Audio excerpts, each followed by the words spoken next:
Olá, tudo bem por aí? Seja muito bem-vindo e bem-vinda ao nosso podcast do Painel Global e do Apollo 11. E principalmente se você está chegando hoje aqui pela primeira vez, eu sou Maria Clara Machado. Se você não me conhece, muito obrigada pela sua audiência. Hoje, 4 de março de 2026, e vamos falar sobre um estudo interessantíssimo que está relacionando a presença de grandes tempestades sobre os oceanos e o transporte de microplásticos para o continente. Pois é, o quanto isso pode estar afetando a nossa atmosfera. Fique com a gente para saber mais.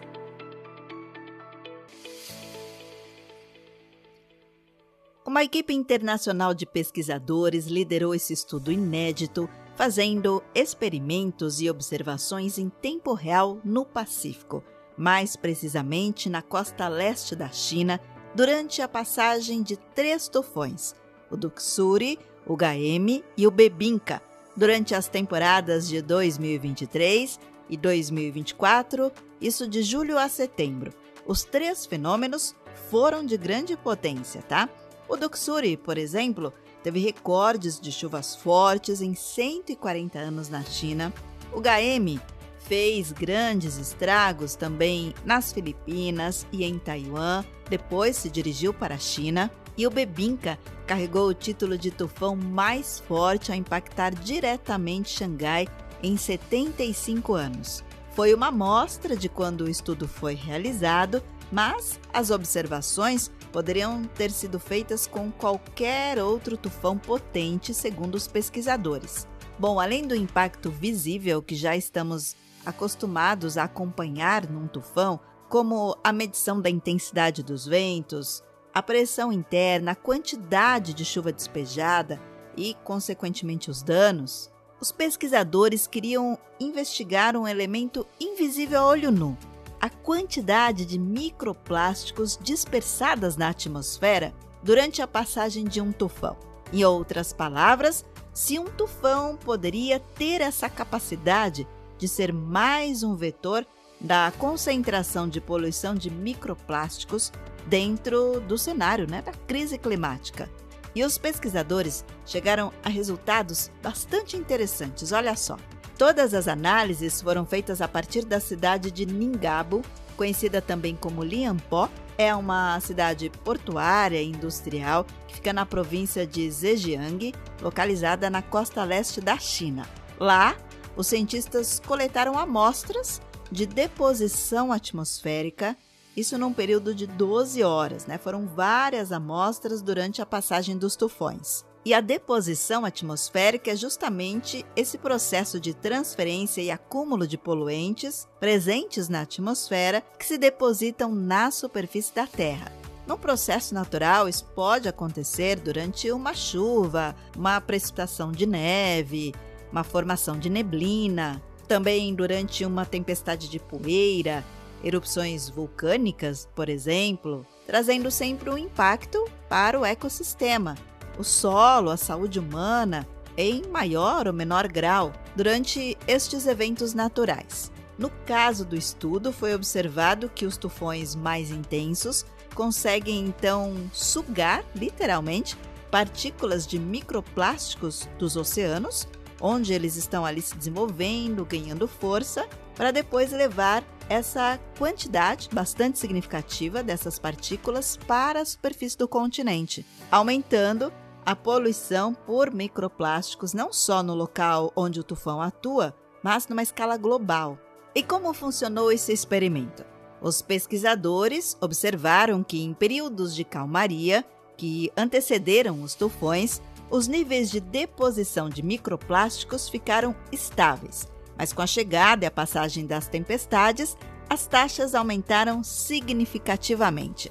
Olha só, pegando como exemplo o tufão Gaemi, o mais intenso dos 3 das 2 temporadas, a deposição atingiu um pico de mais de 12.700 partículas de microplásticos por metro quadrado isso por dia, e esse valor foi associado ao momento de maior intensidade da tempestade. E quando os tufões perdiam força ou se afastavam da região, os níveis de partículas caíam novamente para o mesmo patamar de antes.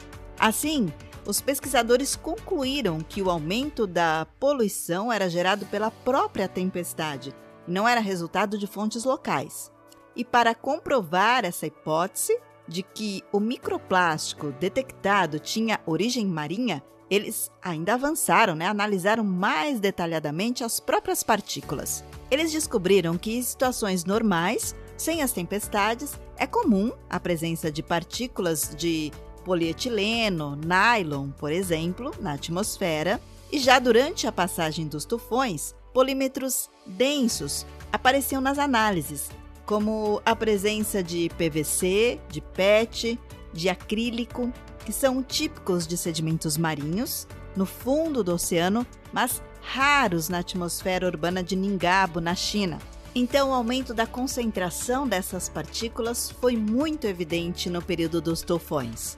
Outra questão, o tamanho de mais de 60% dos microplásticos transportados durante os tufões tinham menos de 280 micrômetros, só visível com microscópio. Estudos em laboratório já demonstraram que a intensidade dos ventos de um furacão sobre o mar pode sim lançar partículas minúsculas, nessa faixa de tamanho na atmosfera.